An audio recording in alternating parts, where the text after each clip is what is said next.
Coming down in 3, 2, 1.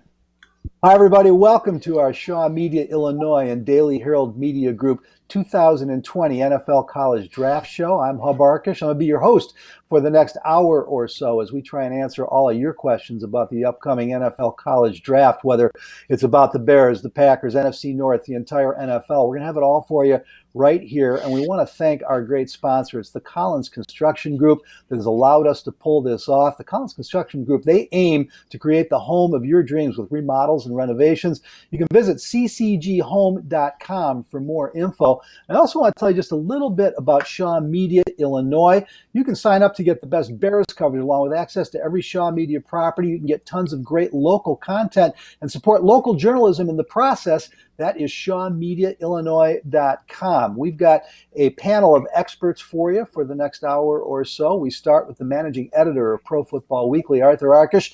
I can tell you where he's at on your screen, but I'm not sure what order we're in right now, but you can see him there. And of course, from the Daily Herald, sports writer Joe Aguilar, good enough to be with us. And we have the sports editor of the Shaw Media Illinois Group, Kyle Neighbors. Kyle's going to moderate for us when we get to the question and answer part. We've had you guys emailing, texting, tweeting questions to us for the last couple of days, and if we can't fill the hour with that, all I suspect we will, we'll drop some more knowledge on you to the best of our ability. I want to start by going to Joe because normally I get to talk to Joe, but I only see him in the press box at Soldier Field. We haven't been there for a while, and we don't know when we're going to get there again, but Joe, I hope that this lockdown has been reasonable for you, and I'm guessing you've had a lot of time to get ready for this 2020 season we're hoping is going to happen.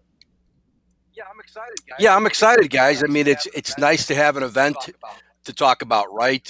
We can't watch The Last Dance every night, so we have to wait till Sunday. But the NFL draft is always exciting, whether it's we're going through a shutdown or not. So certainly an exciting time. I'm guessing a lot of people are going to be watching more than ever because what else is there to do, right? You got it, Joe. I actually know a little bit more about what's going on with Arthur because he's one of the villains in the family who's not letting me see my grandchildren, among other things. But beyond that, Arthur, I know we're all struggling through. We've had a lot of extra time. The draft has been something we've been doing at Pro Football Weekly for 50 years. We basically created independent draft analysis. It's the first time in 42 years that we've not been able to publish our draft guide, and it probably turns out all for the best because we would have printed tens of thousands of dollars and shipped them, and they would have been stuck in the distribution channel about the time all the newsstands locked down. So we do apologize for that. We hope to have it back for everybody next year, but I know that has not kept you from keeping up on the top 250, 300 prospects or so.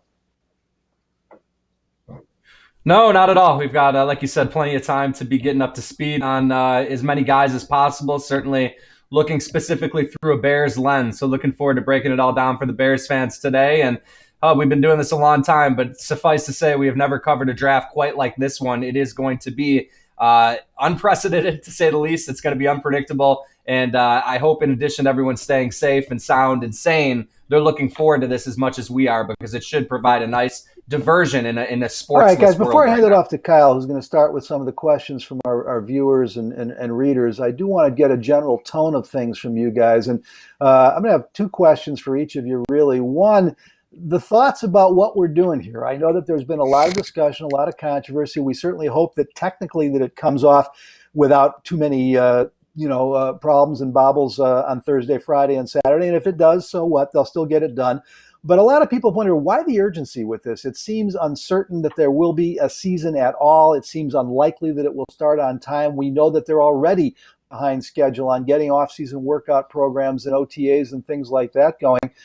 So, Arthur, let me start with you. I know that the theory, what Roger Goodell is trying to sell is that the NFL is the light on the top of the hill, that they're being a beacon for fans everywhere and giving them a distraction entertainment. And I agree, and I like that part of it. But maybe if they had waited a little while to add a little bit more of the in-person scouting element, it might have been more fair to the 32 teams.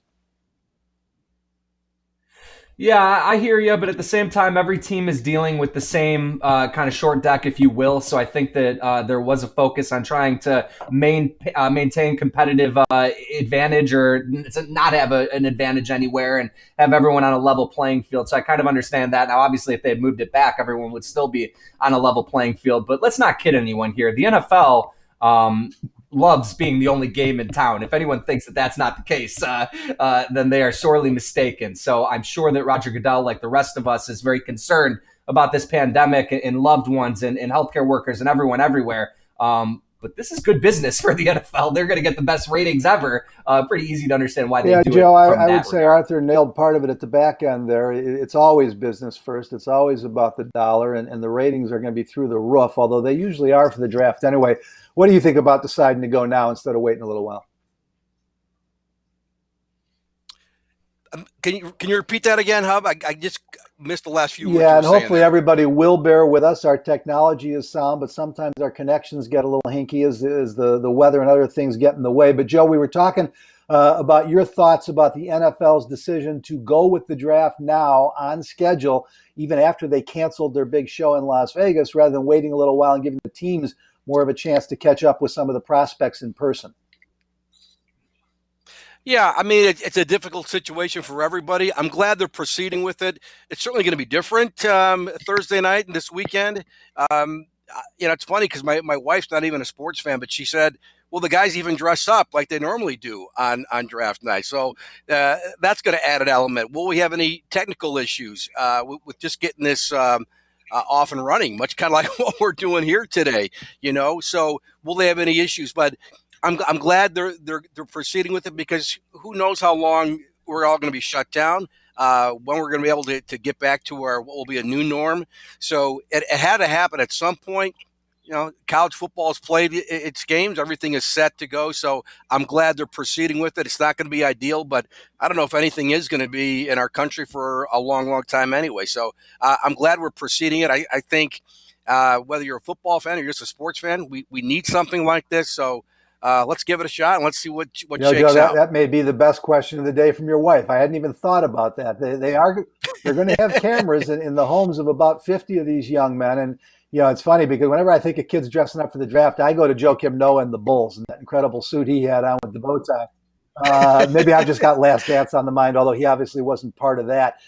Guys, before we get to our viewers and listeners and readers' questions, just some general thoughts from each of you on the Chicago Bears. Throw in the Green Bay Packers if you want. We know we've got a lot of Packer fans in our reading and viewing area. Let me come back to you first, Joe. What's your overview of how the Bulls in the NFC North approach this draft? Well, to me, as far as what the Bears should do or what they should do. Whichever you think. Yeah.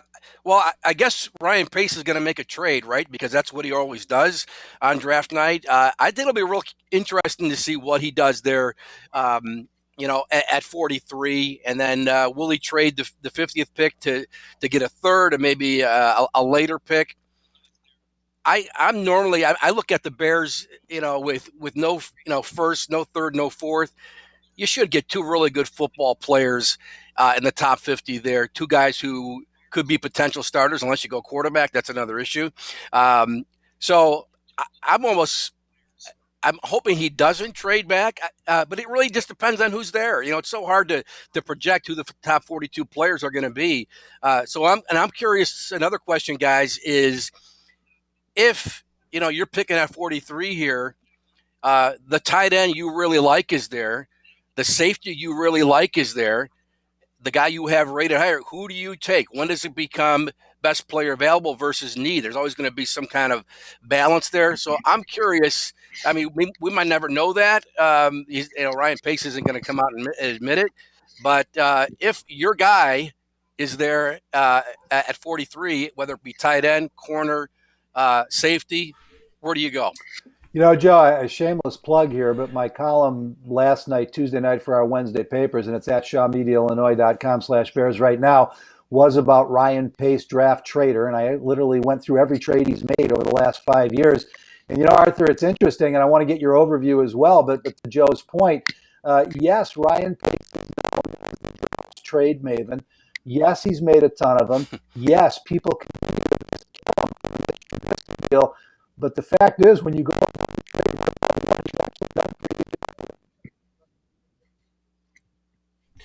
Well, yeah, I mean, he's done a pretty solid job trading back, I think we could say, picking up guys like Cody Whitehair and Tariq Cohn. He hasn't had as much success trading up, obviously, with the likes of Mitch Trubisky and obviously Leonard Floyd. But I think he's gotten decent value in the former category.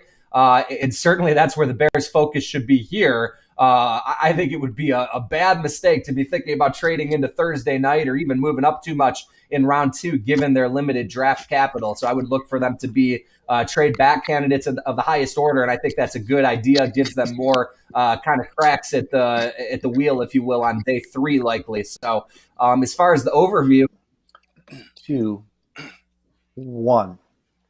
Well, thanks, Arthur. Guys, I'm going to keep it pretty simple. We've been writing and talking about it for weeks already, but at the end of the day, I think we're all on the same page. The ideal scenario would be for the Bears to trade at least one of those 2 second-round picks, maybe even both of them, because when you look at the trade value chart, if you trade 43, you can get a pick probably in the area of 58 to 60 and still get a late third rounder. If you trade 50, you can get a couple third rounders. If you trade just one of them and use one of them, you can still add a third round pick, which would be helpful and probably get a similar prospect.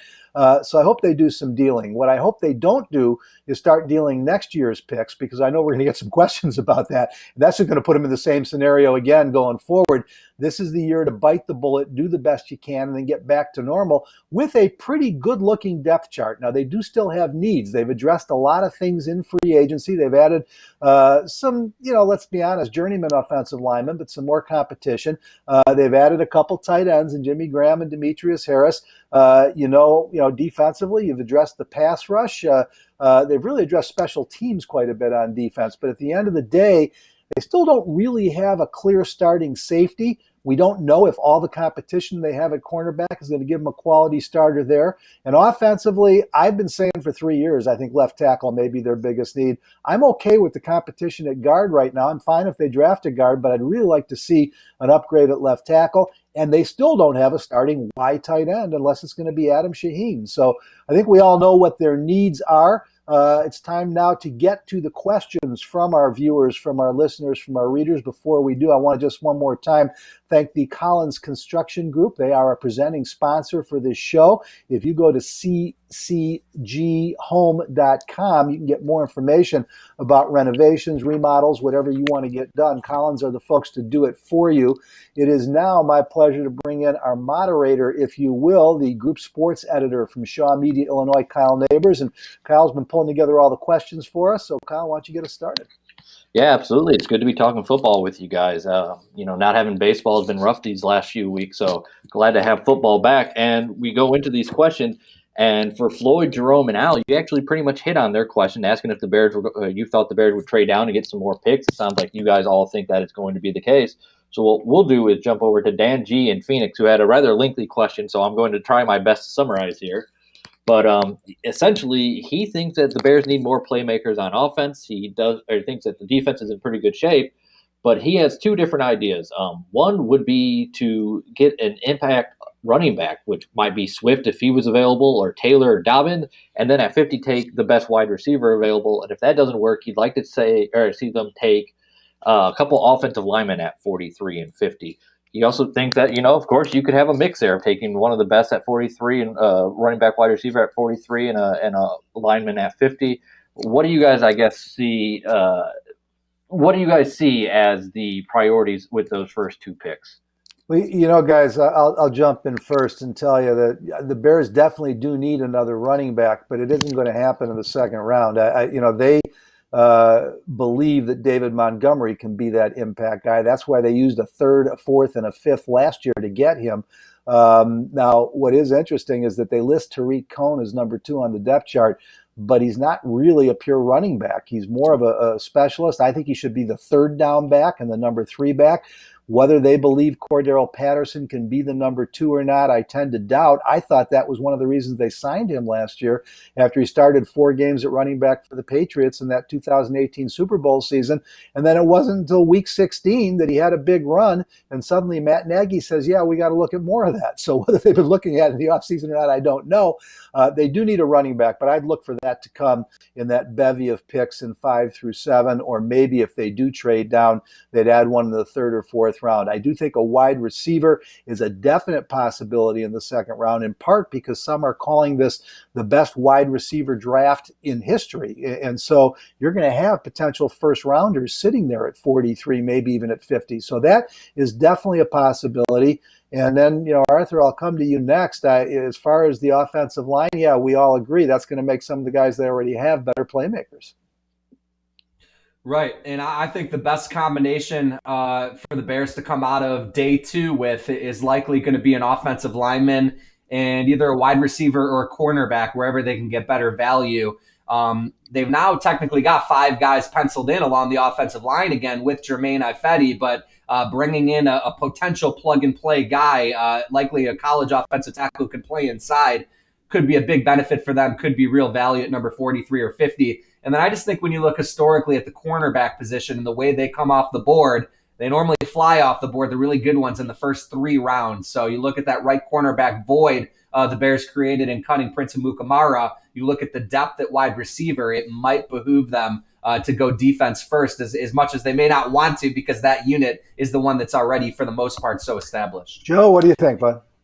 Yeah, I mean, look, we can't ignore the fact this offense was not good enough last year. It was as bad as there was pretty much in the NFL. So they have to upgrade this offense still, and I don't know if they really have. I mean, how much does Jimmy Graham still have left at this point? Is Nick Foles going to be your quarterback? All right. I mean, and then is that a little bit of an upgrade if he eventually takes over for Mitch? But they need help on the offensive line. I agree, Hub. I'm really surprised Charles Leno is going to be back. I thought he had played his last football game for the Bears, but I guess that's not the case. Yeah, you need help at running back, but after you drafted David Montgomery in the 3rd round last year, I mean, if your guy is there at 43, I'm guessing then you're trading that pick. If someone really wants a running back that they're at 43, so they're not drafting a running back early. But yeah, and if Cole Kmet is your guy at tight end and he's there at 43, do you say take him, or do you figure Jimmy Graham buys us a year, maybe 2, and we'll go with what we have, and maybe this isn't the year to draft a tight end? But as much as they need a safety, clearly, to pair up with Eddie Jackson, they got to get better here on offense. And whether that's grabbing a lot of guys, in the later rounds and hoping someone can make an impact, I don't know. But especially with the wide receiver, if you trade back too, maybe you still get a good wide receiver in the 3rd round. So. Yeah, Kyle, once again, it's too many needs, not enough high draft picks. Kyle, before we get to the next question, the one thing I would add on Joe's take, because I couldn't agree with him more on one point, I think Ryan Pace has to draft a quarterback this year. He came in 5 years ago, said his philosophy was going to be to draft a quarterback every year. He's drafted 1 in Mitchell Trubisky. In the 2nd round, at 43, if they're sitting there, if Jacob Eason, Jalen Hurts, or Jake Fromm were there, you got to stop and scratch your head. I don't see Jalen Hurts, because as much as I love him and I think he's going to be a very good NFL quarterback, he doesn't really fit Matt Nagy's system. I don't see Jake Fromm because I think he's more game manager than game winner, and they've already got a few of those. But if Jacob Eason were to fall, which he probably won't, but if he were still be sitting there, even at 40, 41, 42, 43, they might have to think about it. Other than that, though, to me, it's pretty clear that it's probably going to be either a defensive back, a wide receiver, a tight end, or an offensive lineman. The other thing we have to add here, guys, is, Jermaine Ifedi, Spriggs. I love Spriggs coming out of Indiana, but these are guys who were available because after 4 years, the teams that drafted them didn't want them. And Ifedi in particular was not very good in Seattle. He played a lot of games, but he didn't play well. And so, the question is Juan Castillo the guy to get it out of him? But unfortunately for our questioner, to me, running back is one of the most least likely spots in the 2nd round. All right. Well, this leads into a perfect question here from Kevin. We do kind of know expect what positions the Bears will be focused on, but we don't know, obviously, which position they consider a priority. And Kevin asks, given the multiple holes on the team, do you think they go with the best player available regardless of position? Kev, let's start with this. There's this narrative out there that the Bears are almost rebuilding. People talk about all the holes and all the problems and all the issues. this is the most talented roster the Bears have taken to the draft in probably the last 7, 8, 9 years. And so they don't have as many needs as more than half of the other teams in the NFL. It's not as desperate as we make it sound. But Ryan Pace will tell you that every draft, every pick, they're always going best player available. Arthur, I think the reality of that is what they're really saying is best player available in 3 or 4 areas of need when they're on the board. If they're sitting there at 43 and the best player available is a pass rusher, with what they're now spending on Khalil Mack and Robert Quinn, I don't think they're going to take a pass rusher at 43. I could be wrong. Stranger things have happened. So I think the answer, Kev, is always going to be best player available, but it's going to be in a grouping of if our need is safety, tight end, offensive tackle, cornerback, wide receiver, in that order, I think it's probably best player available at one of those 5 positions. Arthur, I don't know if you'd agree with that or not.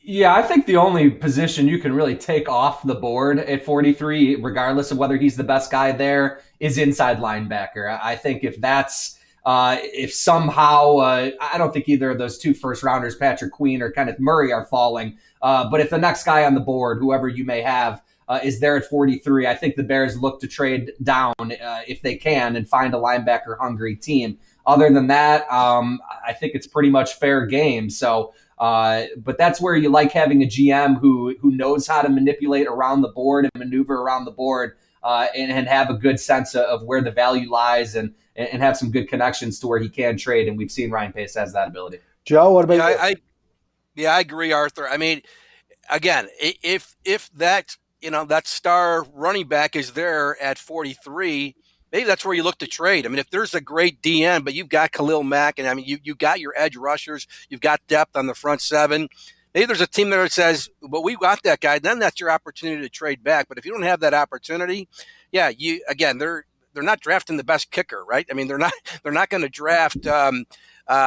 Well, again, they got so many darn needs. I mean, but they're not going to draft an outside linebacker, even if that guy's their top ranked guy at 43 overall. So, again, it's that balance of best player and need. Most teams will probably tell you, right? They're you take best player available, but there's a balance there. But again, they got to get some impact player here. They got to get a day 1 starter, if not 1, 2. But as we've talked earlier, you're looking at possibly trading that 50th pick, or maybe the 43rd and keep the 50th, whatever is the best scenario for you. Kyle, what do you got next for us, bud? All right. Well, as I switch over to our other screen here to pull up our quarterback rankings, because that's a good place to start. Frank has a question that I'm going to modify a little bit. He asked, besides quarterback, what position group is most likely to experience a run during the draft first round that could seriously implode many expert projections of players available in round 2? So with that, I'll frame it as, how many quarterbacks do you guys see going in the first round? And then what other position could really push some of these top tier prospects down into the Bears range? Kyle, that's a great question, because I think that we can talk about a run, and then I don't know what you call a reverse run, but a stall, if you will, because of a lot of talent in certain position groups.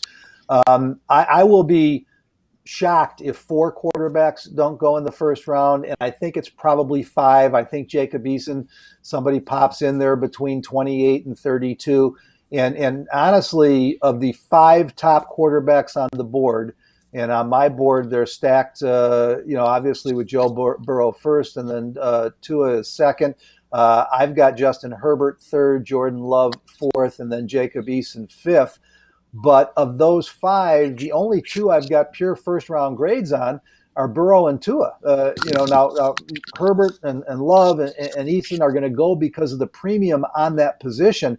But what that means is that 3 other first-round prospects suddenly fall to day 2. And then depending on how you got your board stacked, you don't know. And then when you talk about runs in the draft, I think I already mentioned it once. A lot of analysts are calling this the best wide receiver draft in history.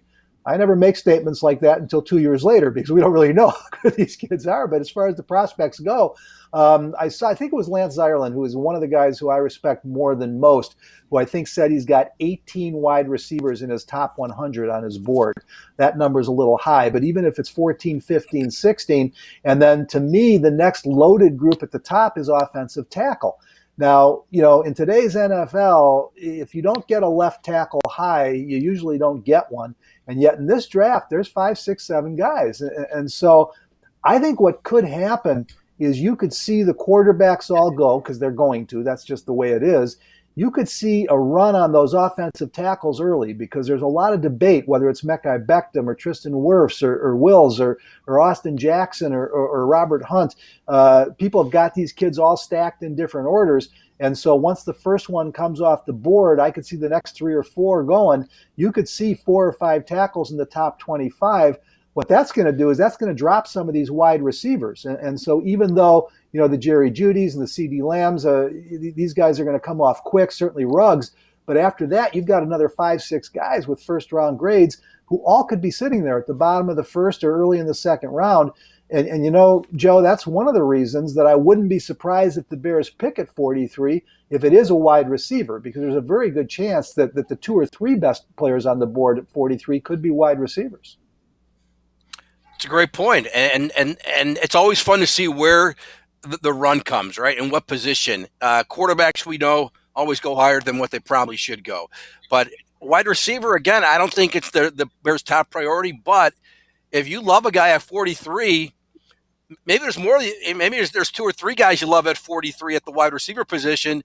Maybe you wait till 50. Maybe you hang on to 50. Maybe you address another need at 43. So it's fun. It really is, and it's typically there will be a run, right? And then in the first round, maybe into the second round, and then you see, the trickle down effect from that. What causes other positions to drop where there's a lot of more guys available. So I think even though, we'd love to have a first round pick, right? Multiple first round picks, but they're in a good spot here at 43 and 50 to either again acquire 2 good football players, potential day 1 starters, or just reload for the future, or drop back to the 3rd or 4th round. So you can't screw it up, guys, right?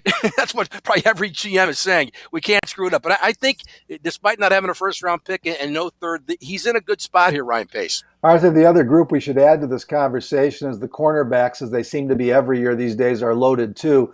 But I think in that group, once you get past Jeffrey Okudah, you don't get a lot of consensus about who's number 2, who's number 4. So I think they'll get spread out a little bit. But there will be 4 or 5 in the first round. And that's another reason you could see some of these top wideouts starting to fall. Hub, you took the words right out of my mouth. Corner, obviously another premium position. I'll tell you, though, it was interesting. Remember, just going back to last year, no corners drafted until number 30, I believe, when the Georgia kid goes to the New York Giants. Now, that was highly unusual, but I've kind of got it in the back of my mind now as we fast forward to tomorrow night. And so we'll see. I would agree. If you don't love the corner depth quite as much as the receivers, you'd think that those guys get pushed up. We already know there's going to be 4 to 5 quarterbacks. I don't think Jacob Eason will go in the first round. I think it'll be 4 quarterbacks and then like 7 offensive tackles probably. It's going to be a ridiculous number. But then it's kind of that juggle between the corners and the wide receiver, those 2 skill positions on the perimeter and how teams prioritize them. The good news, again, guys, the Bears need help at both. I think that a speed wide receiver is an underrated need for this Bears team after cutting Taylor Gabriel, not because Taylor Gabriel was some difference maker, but because Matt Nagy told us himself on Christmas Eve last year how desperate the Bears were to add more speed before they went and cut their fastest player on the NFL's least explosive offense. So whether it's KJ Hamler, Jalen Reagor, if someone is there, Michael Pittman, a big-bodied guy who can make plays down the field, there are going to be some Denzel Mims from Baylor. That might be a best-case scenario. There are going to be some intriguing options at the receiver position, potentially at the 43rd Kyle, pick. the one piece we can add here is that I do think it's clear the team that's going to drive this quarterback draft is probably the New England Patriots at 23. Another thing I was looking at is when you talk about trading up for these quarterbacks, which quarterback desperate teams do you have? And there's really only three. Cincinnati's going to take Burrow at number one. Miami's got to take a quarterback with one of those three first rounders. And you would think the San Diego Chargers. There's other teams with needs for the future, but they're not immediate. Pittsburgh doesn't have a first rounder to take the heir apparent to Ben Roethlisberger. Indianapolis is going to fly right now with of course, Phillip Rivers and Jacoby Brissett. But at 23, the Patriots are sitting there. They've done nothing. Everybody keeps talking about Andy Dalton, but Bill Belichick's smart enough to know what the Bears and the Panthers and other teams were smart enough to know. Andy Dalton's not very good. And so I think, Belichick is sitting there looking at two of these kids in particular, Herbert and Eason, and saying, all right, I get all the mental parts of it, but that's what makes me, the GOAT as the coach. When I look at those prospects, those bodies, the ability to stand in the pocket, I think what he does at 23, depending on if Herbert and Love are still there, is really going to dictate what happens after, you see Burrow and Tua come off the board. All right. Well, as I switch back over to our wide receiver rankings, and we've talked about how deep this wide receiver class is, some guys there that are personal favorites of mine, including Denzel Mims, that you guys had him ranked down at number 11 available on day 2. But we had a question from Sam Yuza who says, hey, Hub, should the Bears sign Marquise Lee? Hey, Sam, if I knew he could stay healthy, I'd say absolutely. Marquise Lee, of course, was Allen Robinson's teammate down in Jacksonville. And in fact, he liked actually, I guess he was the higher pick from Allen Robinson and Allen Hurns and Lee when the three of them were together, and he couldn't stay healthy. And so Robinson and Hurns had these breakout years. I think it was 15, and then Lee did come back in 16 and 17 and had pretty good seasons, but he hasn't been able to stay on the football field, and that's why he's available. He's a good football player.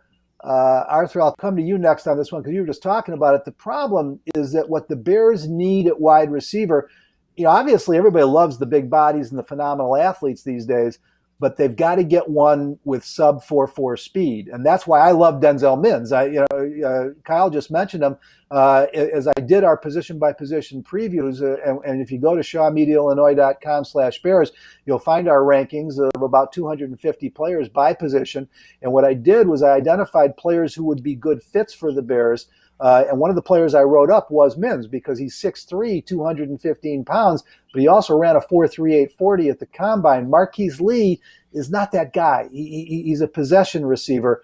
And while Anthony Miller is a fast possession receiver, that's kind of what he is. Riley Ridley is strictly a possession receiver. Allen Robinson is a number one, but you don't have that speed. I just don't think Marquise Lee is the fit that they're looking for. No, it's good trivia, though, Hub. You're absolutely right. Marquise Lee drafted earlier than Allen Robinson out of USC. So I like the player, but I agree with you. I think there'd be a little redundancy there with someone like Anthony Miller, and I think the Bears already have a hard enough time keeping the wide receivers that they have healthy. So bringing in another guy who can't get out of the trainer's room, I don't think makes a lot of sense, especially as we're discussing and we'll continue to. Look at this list. I mean, you got number 11 here, number 12, number 14, number 16. Those guys all 4.4 or sub 4.4 at the combine. So there are guys who can fly. Look at number 14 too. Chase Claypool is about 6'3", 230 or thereabouts and ran a 4.4. He is a freak out of Notre Dame. So there are going to be some options here. And then as you go even further down, someone like Van Jefferson maybe didn't run quite as fast as he wanted to, but that's a pro-ready guy ready to come and play. And I know the Bears will be interested potentially in someone like that. Yeah, Joe, as well. what bothers me about Claypool is, and I'm not an anti-Domer guy, even though I am a Michigan alum, but he is a freak who never played to that freakish ability at Notre Dame. He showed flashes, but he wasn't consistent. And this is where we get to one other point, Joe, about Ryan Pace. What he has done historically, and I think the reason that he's been better in later rounds and trading down than trading up is when he's picking high with that first pick, every time he goes for traits, he goes for ceilings, he goes for guys like Claypool, who you would think could do it, but haven't necessarily done it in college. And then once he gets past that first guy, he starts drafting football players, and that's where he has all his success. And so, Claypool wouldn't be my pick, but I'm curious if you agree with this idea that they need wide receiver, but specifically at wide receiver, they got to have some speed. Totally, guys. And when I think of the Chiefs, I mean, you think of the quarterback first, obviously, but the speed they have, and you can't, you're not going to get Tyreek Hill anywhere, but you need speed guys who can stretch the field, at least give the defense something about. So yeah, like a guy like I agree completely. Like with Marquise Lee. First of all, Marquise Lee, you can't stay on the field. He's barely played the last 2 years, but he's kind of redundant there. So you got to get some speed here. And I don't know about you guys. Did Tariq Cohen, Barry Rosner, and I talked about this almost every Sunday in the Soldier Field press box. Does Tariq Cohen look fast? We were saying this last year because I don't think he looked as fast last year. And that's another subject maybe, but I don't know if he's that guy we saw 2 years ago. The other thing with the wide receiver group, guys, we got to see more of Riley Ridley. He's what do we have in him?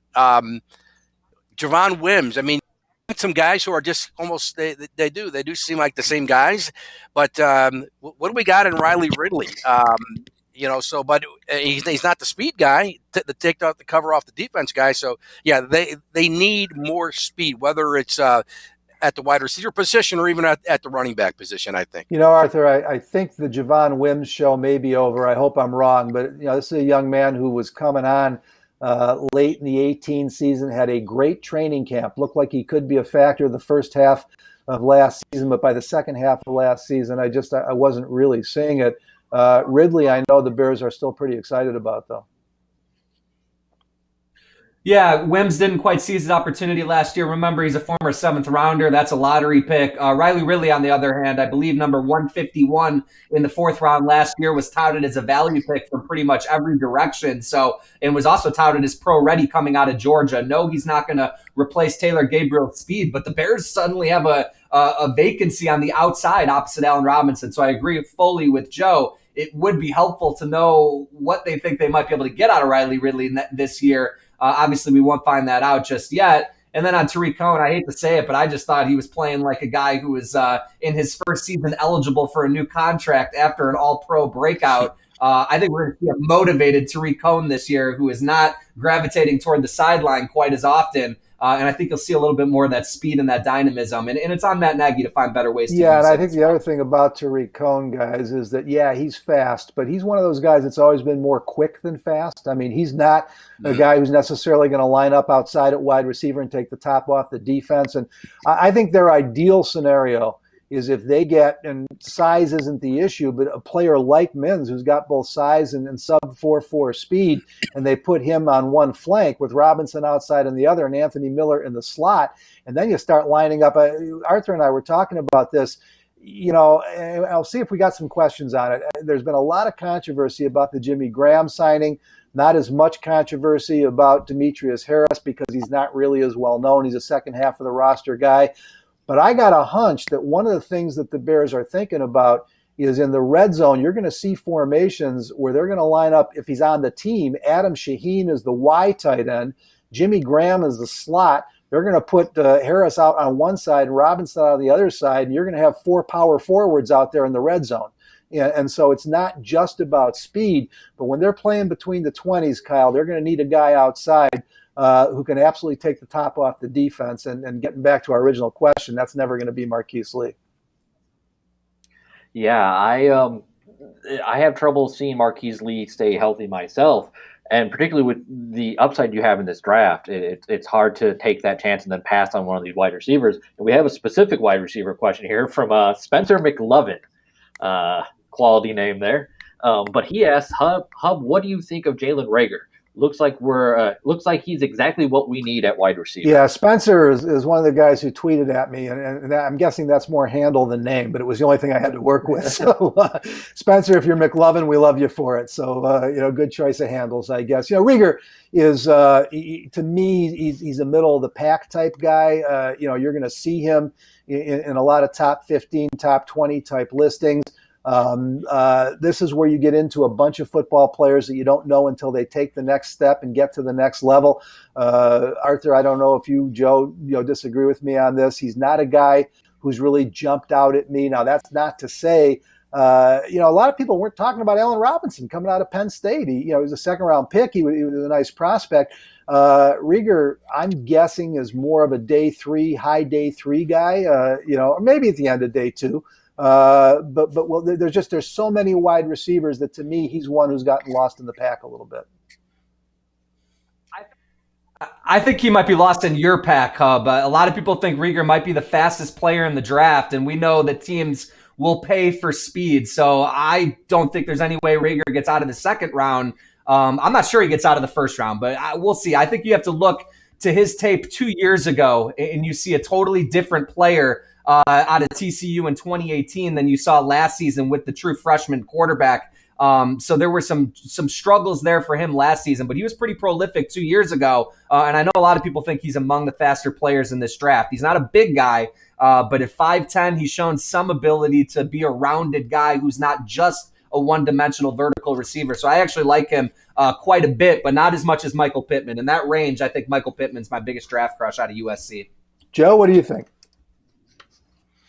Yeah, I mean, Rieger's what the Bears would need, right? I mean, he's in that group, so I think there are just a lot of possibilities there at the wide receiver position, and again, maybe you still might find a guy who can help you, if you move back into the third round. In the fifth round, I don't know what you're going to be getting there, right? You're just kind of hoping, but at the receiver position, But yeah, they I don't know where they're going to find more speed. I mean, they can't go into next year, I don't think, with this without adding to this receiver group, and it's just got to be a speed guy. So Rieger would fit into that group.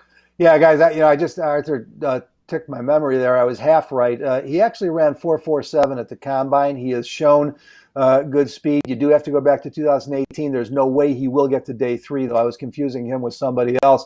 But I'd be surprised if he's in the first round or really in the first half of the second round. And part of the problem there is what you mentioned, Arthur. You're right. The 2018 tape is great, but now these scouts start doing their homework. And what happened in 2019? Was it just the freshman quarterback? And I think that they expected him to run better at the combine than 4.47. Listen, I in my dreams I couldn't run 4.47. We all know that. But when you start putting these kids side by side, that's where it gets interesting. So. And one thing about Ryan Pace is that he focuses on his guys for his reasons, not a lot of the things that us amateur analysts get our arms around. So we'll keep an eye on it. But to me, it's mostly because of the poor final college season and that 4.47 time at the combine that he just didn't jump out at me. Kyle? All right, well, let's go ahead and move on to the tight end position here. And, it's no surprise or it's no secret that the Bears probably need an upgrade at the tight end position. And Bill asked if Cole Kmet is there at 43 or 50, is he the pick? I'm going to go last on this one, guys, because I've got some insight into the Kmet family. Joe, he lives in the Daily Herald neighborhood. He's a St. Rita kid. So tell us what you think. Yeah, Cole Kmet is just, even at the NFL level, he'll be a size, a mismatch for a lot of teams. So I don't know how much the Bears are like him, as a football player, that is. But certainly he's got, everyone wants to see, the local kid drafted by the local team. But, look, you don't care if the guy's from Alaska, if he can play football and help your football team out. But Hub, you might know. I'm sure you know better than me how much the Bears like Cole Kmet, and if he's there at 43, again, the Jimmy Graham signing was a head scratcher. We still don't have the guy there, but maybe Graham buys you a couple years, and this isn't the year to draft a tight end. But Kmet is certainly intriguing. From the fact that the local kid standpoint, I would love to see him drafted too. Here, his dad, as we know, I remember his dad when he played at Hershey, for crying out loud. That's how how far back I go too with the Daily Herald. But Cole's an interesting guy there, man. I would love to see it happen, but I don't know if he's going to be there and how much the Bears like him. Yeah, Arthur, I'm a little biased here. One of my favorite personal draft stories I wrote about a month or 6 weeks back. It was with Cole's dad, Frank, when he was with the Bears. And I want to say he was drafted in the 4th round by Buffalo, but the Bears signed him. Claimed him off the waiver wire, and he spent a year with the club. And it's a fairly long story I'm not going to bother everybody with now. But at the end of the day, I'm curious for your thoughts on Cole and whether he's a fit for the Bears. I think he is a fit. I think he is an ascendant type of talent. Obviously got the later start fully committing to football after being an all-star pitcher for Notre Dame as well. So I think the profile is right, but I like him. I don't love him at 43 or 50 because of some of these other players we're talking about. I think the talent is probably going to be just a little bit better at receiver, at corner, or at offensive tackle. And then remember, the Bears have 9 tight ends on their roster right now. And Ryan Pace told us yesterday, I'm not kidding either, you can go look it up, they have 9 tight ends. They appear to be set for this year with Demetrius Harris and Jimmy Graham. And Ryan Pace told us on the conference call Tuesday, I guess it was, that one of the rare silver linings in the attrition that they dealt with at that position last season is they were able to accumulate a couple interesting guys. So maybe he thinks a Dax Raymond or a JP Holtz, whoever it may be, has a long-term future and can help kind of solidify the longer range. Yeah, you know, Arthur, position. you're thinking the same way I am on this one. As Joe was talking, he mentioned, Graham and Harris. That's part of it, but I'm not so sure. When they release Trey Burton, when you're going to eat $7.5 million of dead cap money, it's actually only going to cost $5.58 million against the cap because it's a post June 1 cut, but they're still paying him $7.5 million. I don't think that's about performance or physicality. I think that it was time for Trey Burton to leave for whatever reason. Someday maybe we'll uncover that story. But I don't think they believe that the even necessarily short-term answer is completely about Graham and Harris.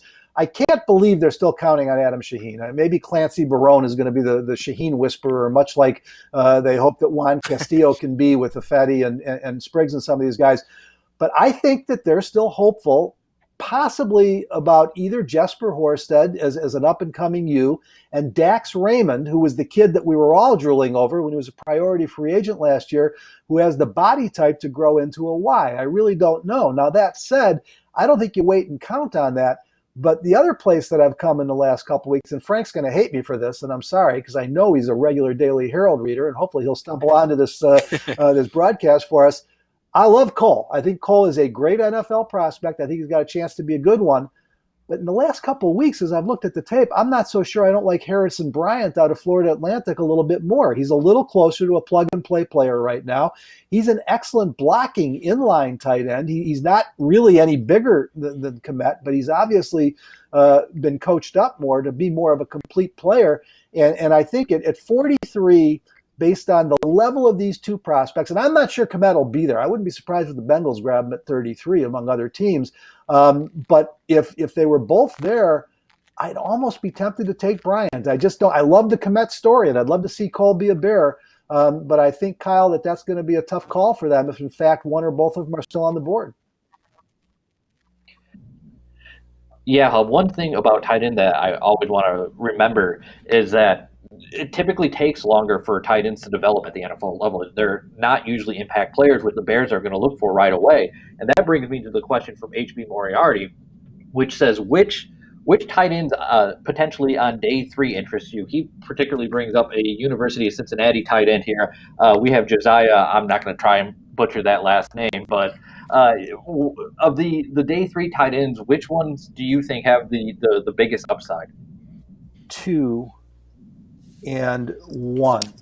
Yeah, Josiah DeGuara is the kid at Cincinnati and not somebody that I'm going to get all that excited about. I mean, he's definitely a day 3 prospect and will go somewhere, but just somebody who hasn't really jumped out all that much. When I look at, and this is not a deep group, by the way. I don't know if you guys are going to agree with that. We've already talked about not deep at the top. It's not that deep throughout after a couple of years of good tight end drafts. But the kid from Virginia Tech, Dalton Keene, is interesting to me. He's about 6'4", 250 pounds. He is a true Y tight end, and I think that's what the Bears need. And he's about a 4'7", 240 at the combine.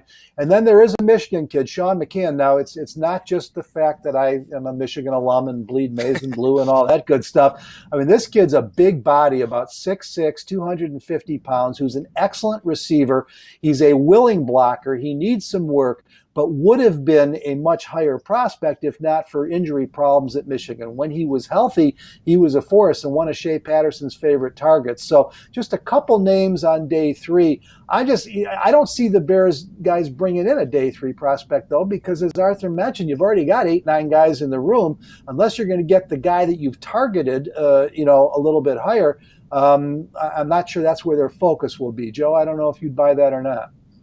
Yeah, I agree, Hub. I mean, if you're not going to take hypothetically Komet at 43 or 50 if he's there, at that point, if you're drafting now, if you're looking in the later rounds, we already got 100 of those guys on the roster, as Arthur mentioned earlier. So to me, unless there's just a guy that you just think he's worth the risk, worth a chance, but they might even bring in undrafted tight ends. So, but yeah, it's really not a deep group anyway. So if they pass at on one of those second picks on the tight end, I could very likely see them not drafting a tight end at all.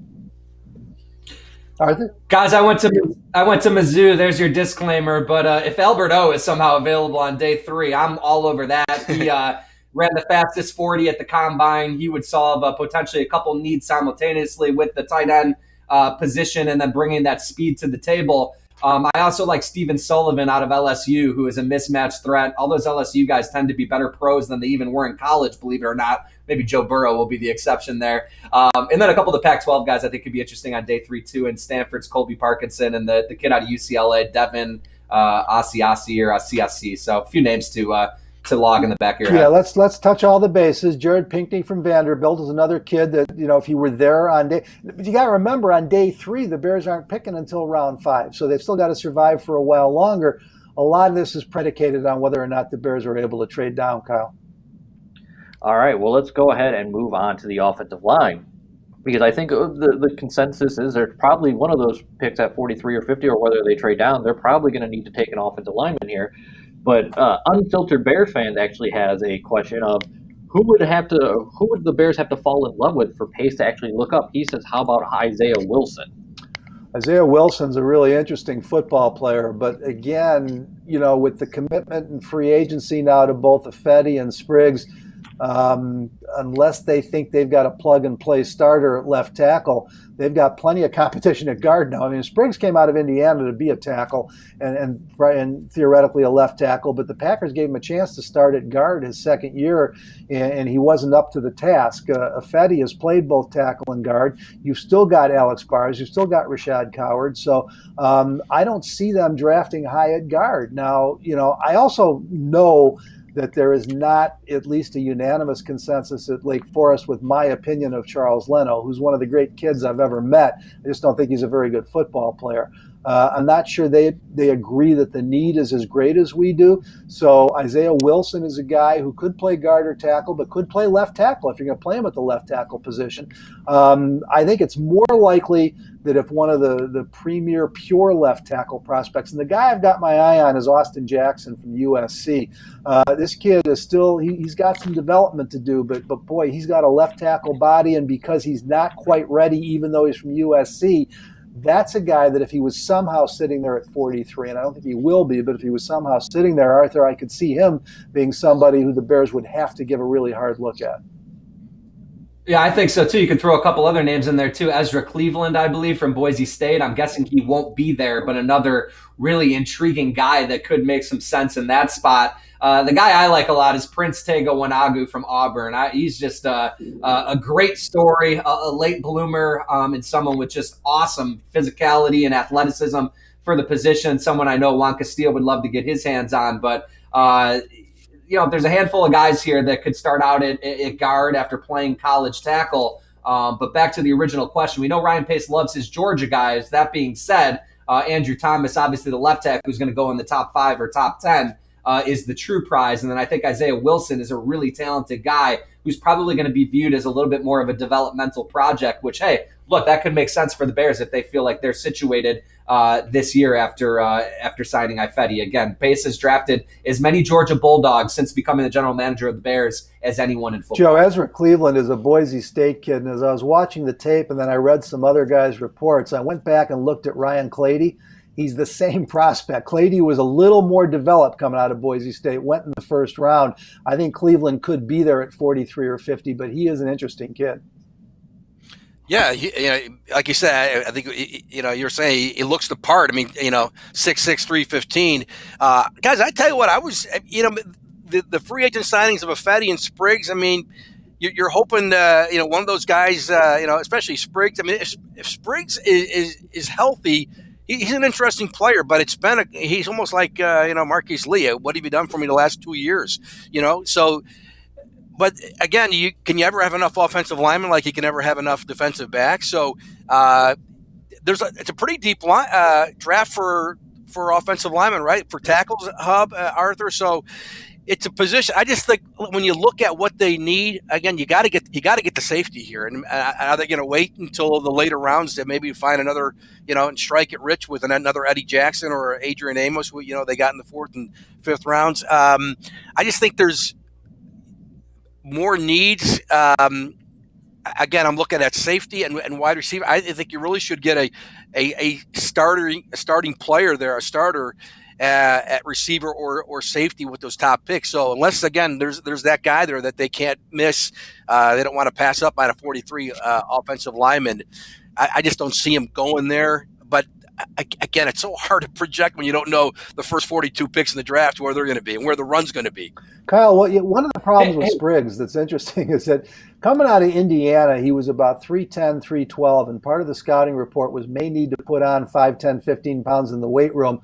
The Packers last year listed him as 298. He's had a problem keeping weight on, let alone putting weight, adding additional weight. If the Bears get him in that strength and conditioning program and they could get him back at 315, 320, he becomes a legitimate threat at left tackle. Can I just add one note on the offensive line, guys? I know Hub will like this. Juan Castillo was out of the NFL last year. He was actually consulting with Jim Harbaugh at Michigan. Just something worth filing away with. Cesar Ruiz probably not going to be an option for the Bears, but someone like John Runyon Jr., potentially, Ben Bredesen, a guard who's got a bright NFL future. These guys might have a slight edge on the Bears board just because of the familiarity and the intel that Juan Castillo is going to be able to bring to the table. I would also throw in that Bill Lazor, the new offensive coordinator, was at Penn State last year. So keep an eye on those two Big Ten schools. Michigan and Penn State is having, maybe a leg up on some draft competition. Yeah, Michael Onwenu is also going to get drafted. You've got Onwenu, you've got Bredesen, you got Ruiz, you got Runyon. The problem is that Ruiz is the best NFL prospect by far. I think the other three, even though Runyon played left tackle at Michigan, are all going to be guards. Okay. Here's a name I haven't thought of in quite a while, though, but we have the question. Don't have a name on this one, but pertaining to the offensive line, is the 50th pick enough to get Trent Williams? And could the Bears afford Williams if they cut Leno?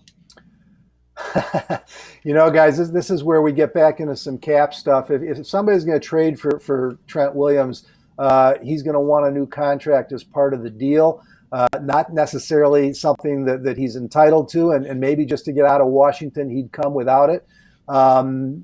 Yes, one of those second-round picks probably is enough. Ron Rivera still does not want to deal Trent Williams. But Joe, it's something that I've been hoping they'd consider for the last year or so. The problem is that there's still some dead cap money on the Leno deal too, and so they couldn't have Leno and Williams at the same time. They'd have to create cap space elsewhere. Now, we should note they still haven't done a deal with Allen Robinson. That contract's got to get extended, and when they do it, they should be able to save about $8-9 million in cap space there. But Joe, I don't know about your thoughts about Trent Williams. How old is Trent Williams? My goodness. I mean, I know he's still an elite player. He's only 30. I think he's going to be 32 this year. He's either 32 now or he's still 31, going to turn 32. Yeah, I just don't know if they have the enough to get him at what price, right? I mean, I would love to have him. He certainly improve your offensive line.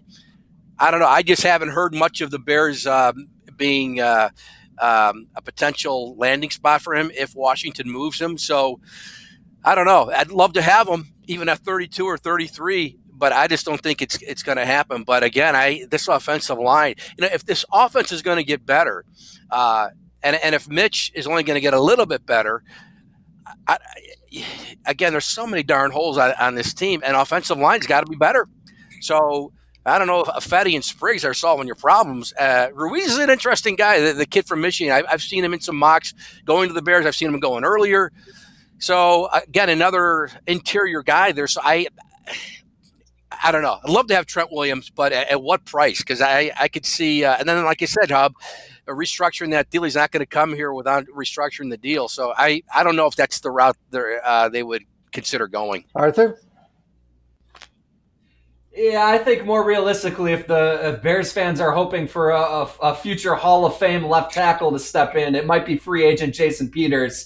He won't cost you any draft capital. He has a rapport with Juan Castillo, and I believe remains unsigned. So I'm fully with Joe on this. I think Trent Williams is going to be too rich. I expect he'll probably be playing for the Cleveland Browns this season. Kyle, we're actually running a little long here, but we got time for one more question before we wrap it up. What else have you got for us? Yeah, you know what? It's fun reading through the question, and you see the Bears fans are obviously very concerned about the offensive side of the ball. But there is a chance that the Bears target someone in the secondary. So let's end there. Let's go through a couple of cornerbacks and safeties that you guys think could be some targets for the Bears. All right, I'll let you guys go first on this because I haven't focused on the cornerbacks. I've got some thoughts on safety, but Arthur, let me come to you first. What do you think about the cornerbacks and the safeties?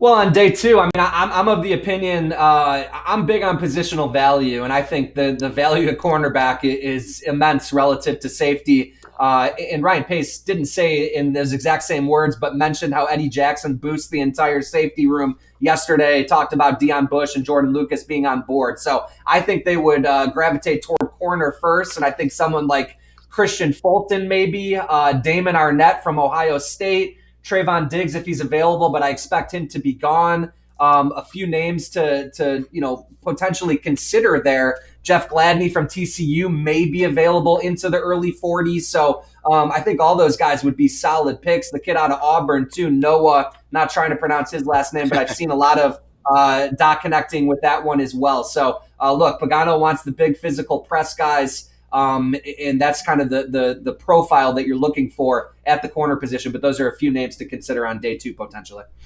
Well, guys, one guy we haven't talked about, the safety, and I've seen him from like not being on any boards to lately his stock has gone up. Is a kid from SIU, Jeremy Chin. I don't know how much the Bears like him, but he's a guy who's got good size, still a little raw at the position, but he had good productivity. And I think the Bears can use certainly a guy like that. So I don't know if he's good enough to be taken in the second round. I don't know. I mean, I doubt he's available if you're looking at the fifth or sixth round again. So is he a guy the Bears would be interested? But I'm curious to see where he goes because he's a kid whose stock has been on the rise. Guys, the two corners who I identified possibly at 43 or 50 were Christian Fulton, and I got to cheat to get the pronunciation right. It's Noah